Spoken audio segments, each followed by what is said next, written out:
Hello my dear students of class 12. Now this is the another part of the chapter current electricity, and in this chapter I am going to discuss one of the most important topic called Kirchhoff's law. Now today we are going to clear our fundamental behind this topic. So students, if you are new to our JBS channel, then please go through our channel and subscribe our channel and also press the bell icon so that you will get the future notification. So let's discuss Kirchhoff's law. तो आज हम लोग क्या करेंगे, Kirchhoff's law से related जो भी fundamentals हैं उसको हम लोग क्लियर करेंगे। ठीक है, सबसे पहले ये समझते हैं कि हमको किरचॉफ्स लॉ की नीड क्यों होती है। सबसे पहला बेसिक क्वेश्चन क्या है कि why we need Kirchhoff's law. तो हम आपको नॉलेज के लिए ये बता दें कि सपोज दैट हमारे पास एक सर्किट है, ध्यान से देखिएगा इसको, एक सर्किट है और यहाँ पे एक ईएमएफ लगा हुआ है। उसके साथ साथ यहाँ पे आपने क्या किया, एक अनदर ईएमएफ लगा दिया। क्लियर। उसके बाद क्या होगा, आप यहाँ पे एक अनदर ईएमएफ लगा दिया आपने। ठीक।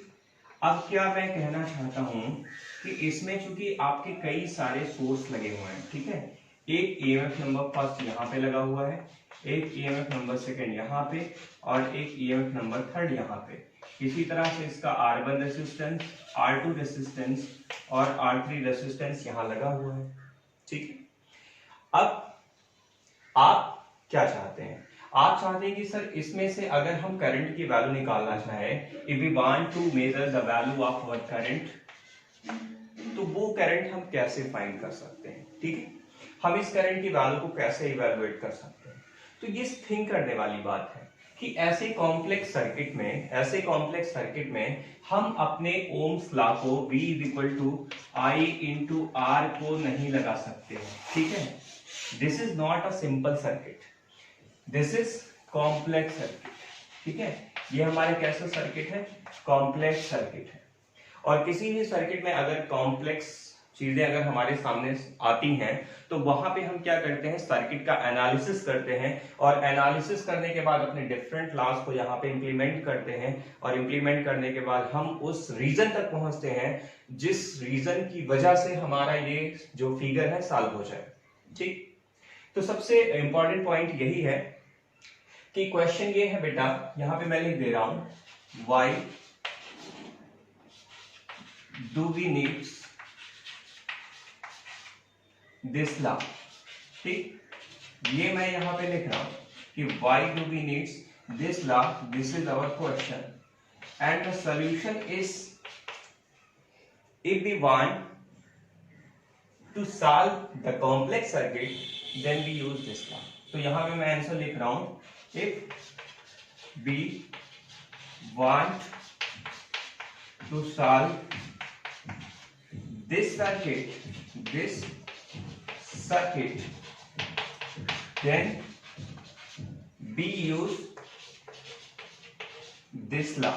दिस लॉ की मीनिंग क्या है, यहाँ पे किरचॉफ्स लॉ से रिलेटेड है। ठीक है, क्योंकि मैं ऑलरेडी किरचॉफ्स लॉ यहाँ पे लिख रहा हूं, so that's why we can say that to solve our complex circuit we use this law। अच्छा, एक क्वेश्चन है कि अगर मान लो ये कॉम्प्लेक्स सर्किट आपका किरचॉफ्स लॉ से भी ना सॉल्व हो, तो आप आगे स्टैंडर्ड में पढ़े हैं कि हम Thevenin and Norton equivalent circuit बनाते हैं और थेवेनिन नॉर्टन इक्विवेलेंट सर्किट के थ्रू इस अपने कॉम्प्लेक्स प्रॉब्लम को सॉल्व आउट करने की कोशिश करेंगे। ठीक है, इतनी बात समझ में आ गई। सो आई थिंक कि आपको ये किरचॉफ्स लॉ का मीनिंग क्लियर हुआ होगा कि एक्चुअली हम किरचॉफ्स लॉ को पढ़ते क्यों हैं। ठीक है, क्यों पढ़ते हैं। ठीक है, उसका रीजन क्या है, क्योंकि हम ऐसे कॉम्प्लेक्स प्रॉब्लम को सॉल्व करने की कोशिश करते हैं। ठीक है, अब सबसे बड़ी बात माइंड में ये होनी चाहिए कि भाई किरचॉफ्स लॉ को पढ़ने से पहले जो इसके बेसिक्स फंडामेंटल्स हैं वो आपको क्लियर होने चाहिए। तो इसमें मैं 3 टर्म्स आपको बताऊंगा। पहला टर्म हमारा क्या है बेटा, पहला टर्म है हमारा जंक्शन। ठीक है, पहला टर्म क्या है हमारा, जंक्शन। दूसरा टर्म हमारा क्या है, तो दूसरा टर्म है हमारा ब्रांच। ठीक, और तीसरा टर्म हमारा क्या है, तो तीसरा टर्म यहाँ पे क्या है, तो आपके लिए तीसरा टर्म लूप। ठीक है, इन सब की मीनिंग हम क्लियर करते हैं स्टेप बाय स्टेप। ठीक है। सबसे पहले मैं आपसे ये कहना चाहूंगा कि बेटा जो भी जंक्शन होता है, जंक्शन आपने देखा होगा कि जैसे मान लो कि कई स्टेशनों पे भी लिखा होता है लखनऊ जंक्शन, गोंडा जंक्शन, है ना, या आपका जो है फिर दिल्ली जंक्शन। तो वहां पे जंक्शन की मीनिंग ये होती है कि मान लो ये आपका जंक्शन है, कोई पॉइंट है, तो यहाँ से कई सारी लाइन्स ऐसे निकली होगी, ठीक है, कई सारी लाइन्स निकली होगी, ठीक। अब पूछेंगे जंक्शन कितनी लाइनों पे बोलेंगे, तो आंसर है मोर देन 2 लाइन्स, ठीक है, मोर देन 2 लाइन्स, ठीक। यहां मेरी बात समझना कि अगर 2 से ज्यादा लाइन्स अगर कहीं आपको दिखती हैं एक पॉइंट पे, तो हम उस पॉइंट को ट्रीट करते हैं एज ए जंक्शन, ठीक है, बात समझ में आ रही है। So that's why this point will be treated as, this point A and this point B will be treated as the junction of this circuit. Clear, कोई कंफ्यूजन? तो यहाँ पे कितने जंक्शन है, 1 2, क्यों? क्योंकि यहाँ पे एक लाइन तो ये निकली है, आपको ये दिख रही होगी, ठीक, एक ये दिख रही होगी, एक ये दिख रही होगी, बात समझ में आ रही है। तो जंक्शन की मीनिंग बेटा क्लियर हुई, ठीक है, बहुत अच्छी बात है। अब मैं आपसे ये कहना चाहूंगा कि भाई लूप क्या है, तो लूप के पहले हमारा ब्रांच है, पहले ब्रांच को समझ लेते हैं फिर लूप पे आ जाते हैं, ठीक है। तो ब्रांच क्या होता है बेटा, ब्रांच एक ऐसा आपका जो है मीडियम है जिस मीडियम से हम एक जंक्शन से दूसरे जंक्शन पे पहुंच सकते हैं। सीधी सी बात है भाई, आपने ट्रीज में देखा होगा बहुत सारे ब्रांचेस होते हैं, ट्रीज में होते हैं ना ब्रांच, भाई कोई पेड़ लगा हुआ हो तो उसको बोलते हैं वो कई सारे ब्रांच में बटा हुआ है। तो डेफिनेटली यहाँ पे ये पॉइंट कई सारे ब्रांच में बटा हुआ है। एक तो हमारा ब्रांच ऊपर ये चला गया है, दूसरा ये चला गया है, तीसरा ये चला गया है। लेकिन एक्चुअली ब्रांच की डेफिनेशन फिजिक्स के टर्म में क्या होगी, तो whenever we starts from a junction and we move through this line, then we again reach the another junction, then that path will be defined as a branch। मतलब है branch is that part, ठीक है, which lies between two junctions। या हम ये कह सकते हैं कि एक अगर जंक्शन से स्टार्ट करें और चलते चलते हमें दूसरा जंक्शन मिल जाए तो उस पाथ को हम क्या बोलते हैं, ब्रांच। तो ब्रांच की डेफिनेशन है branch will start from one junction and terminate on another junction. So that's why here 3 branches are there. एक तो ब्रांच आपका ये वाला पाथ है बेटा, ये वाला पाथ है आपका एक ब्रांच, ठीक है, और एक पाथ आपका ये वाला ब्रांच है, ठीक है, ध्यान से समझना। और एक पाथ जो है आपका बिल्कुल सीधा है। तो आपके पास कितने ब्रांच हैं, तो आपके पास यहाँ पे कितने टोटल ब्रांचेस हैं, 3 ब्रांचेस हैं, ठीक है, इतनी बात समझ में आ रही है। तो वी आर हैविंग 3 ब्रांचेस। अब बात करते हैं बेटा लास्ट में लूप की बात करते हैं। देखो मैं कोई चीज लिख नहीं रहा हूं, ठीक है, बोल रहा हूं, आप लिख सकते हैं। तो लूप की मैं अगर बात करूं, तो लूप की बात करेंगे तो हमारा लूप, देखो लूप क्या होता है बेटा, लूप एक ऐसा पॉइंट होता है जिसका इनिशियल और फाइनल पॉइंट सेम होता है।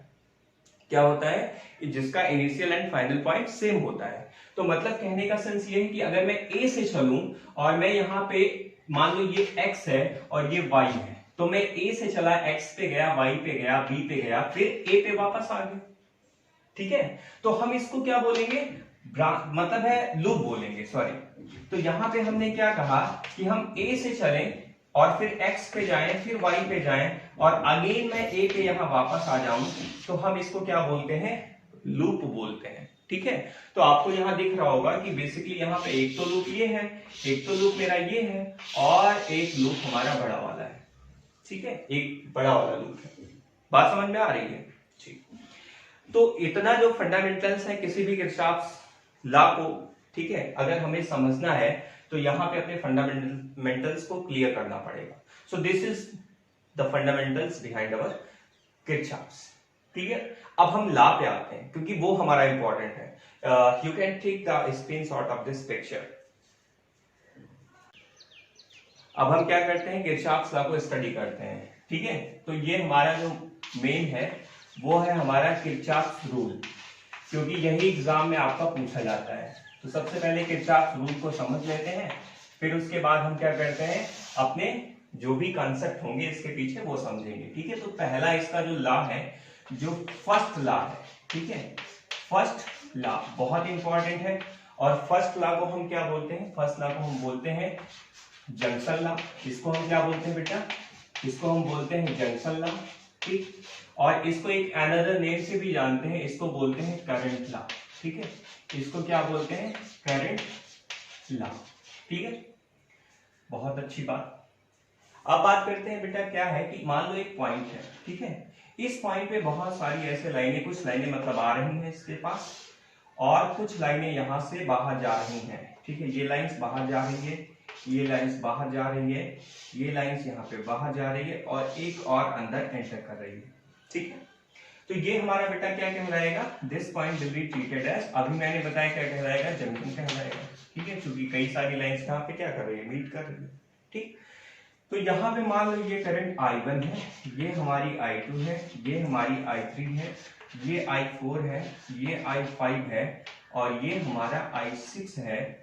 तो इस तरह से हमारे पास टोटल कितनी करंट है? तो 1 2 3 4 5 6 I6 करंट है। किरचॉफ्स का रूल ये कहता है, पहला रूल, कि the algebraic sum of all the current at the junction will be zero. The algebraic sum, मेरे वर्ड को सुनिएगा, the algebraic sum of all the current at the junction will be zero. मतलब है इस junction पे इन सारे currents का जो अलजेब्राइक सम होगा वो कितना होगा? जीरो होगा। तो मैं यहां पे लिख रहा हूं, ठीक, the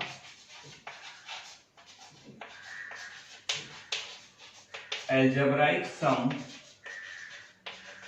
of all the current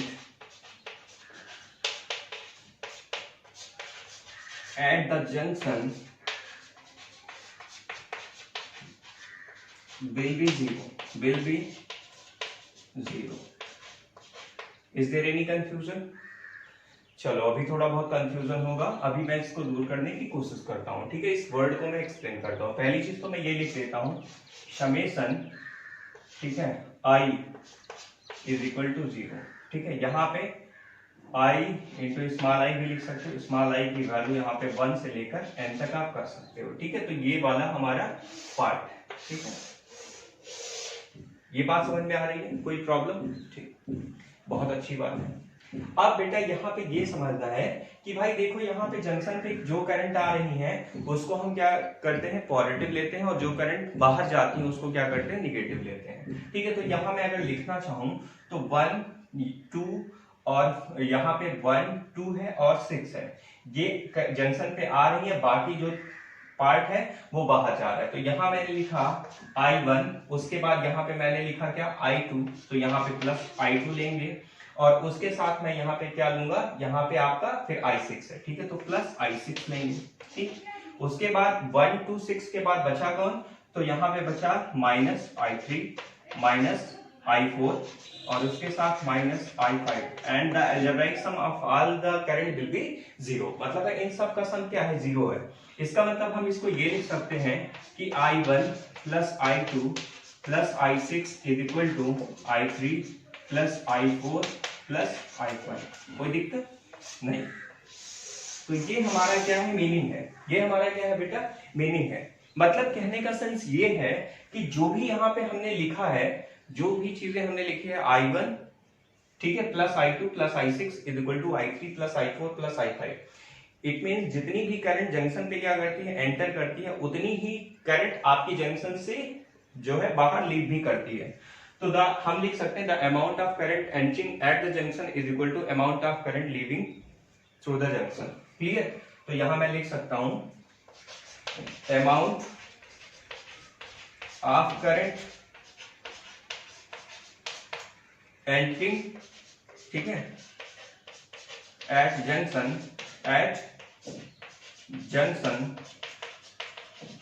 is equal to amount of current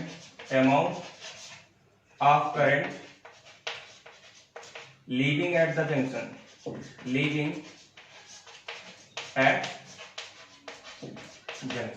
ठीक है?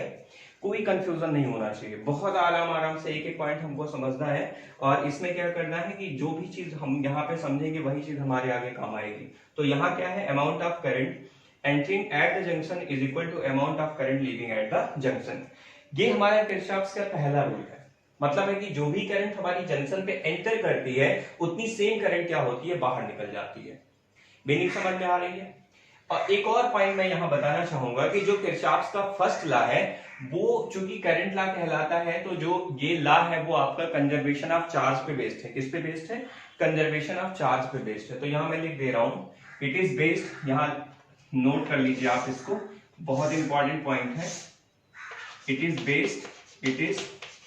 Based on conservation of charge, conservation of charge. ठीक है, यहां कोई कंफ्यूजन नहीं होना चाहिए, क्योंकि किरचॉफ्स लॉ का अगर फंडा नहीं क्लियर है तो फिर आप कुछ नहीं कर सकते हैं। Clear? So you can take the screenshot of this picture. अब हम अपने किरचॉफ्स के सेकंड लॉ पे आते हैं। तो देखिए सेकंड लॉ क्या है, ये भी बहुत इंपॉर्टेंट है।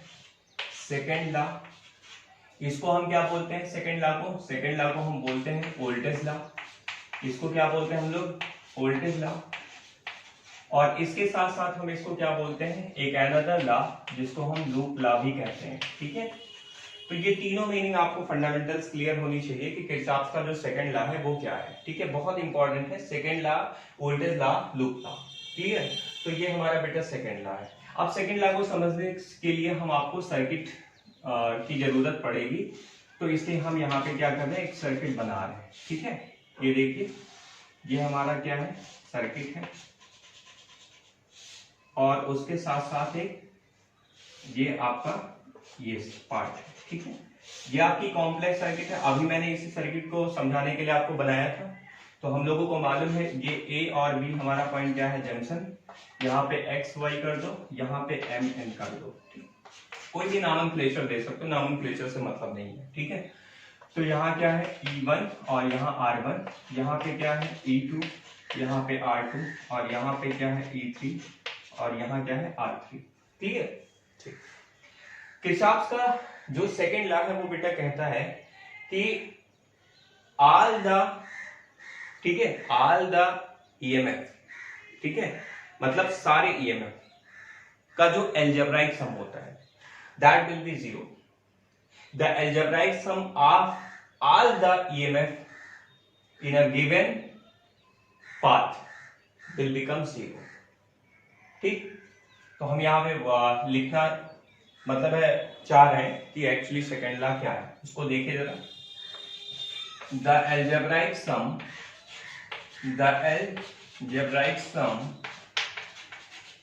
of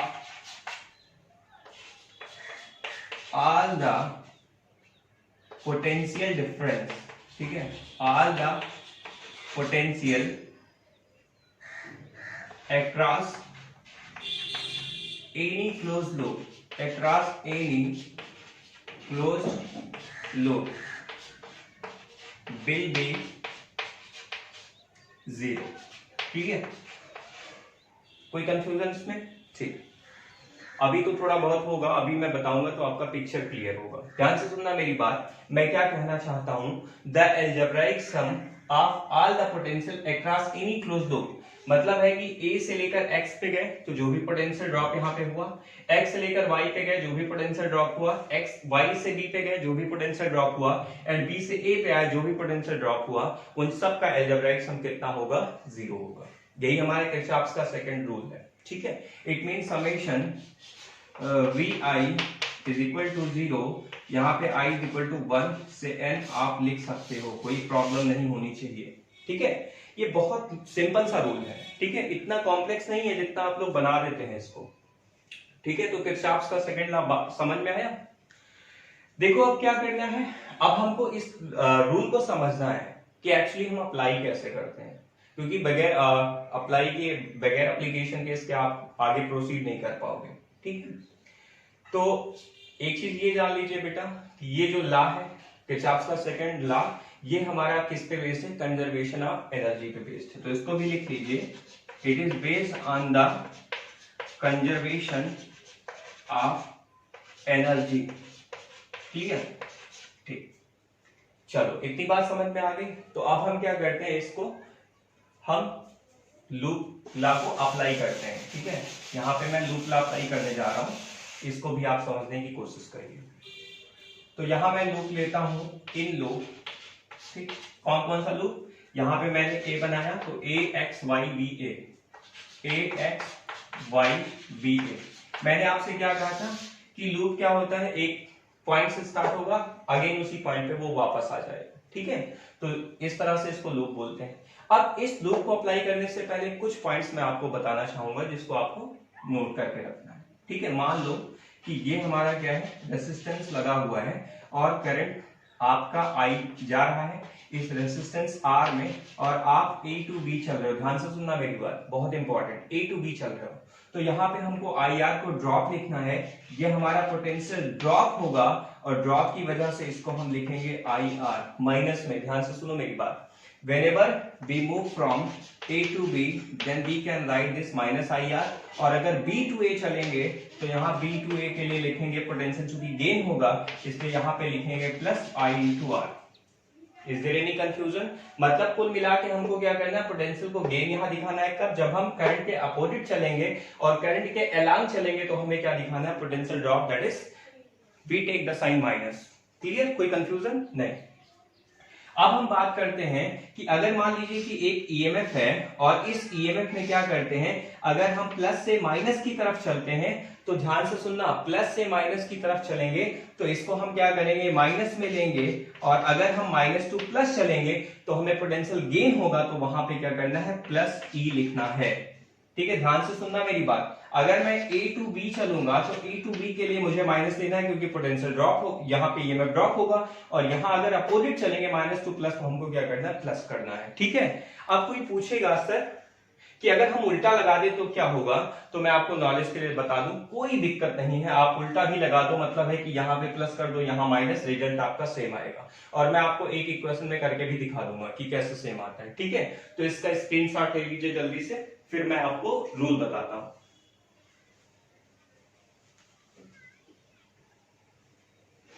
चलिए बताना स्टार्ट करें। चलो बहुत अच्छी बात है, इतनी बातें अगर आप समझ गए तो समझ लो किरचॉफ रूल आप समझ में आ गए, ठीक है। एक बात बताओ बेटा कि अगर मैं यहां से करंट मान लूं तो यहां से करंट I1 मान लेता हूं, यहां से मैं करंट I2 मान लेता हूं, और यहां से करंट मैं I3 मान लेता हूं, ठीक है।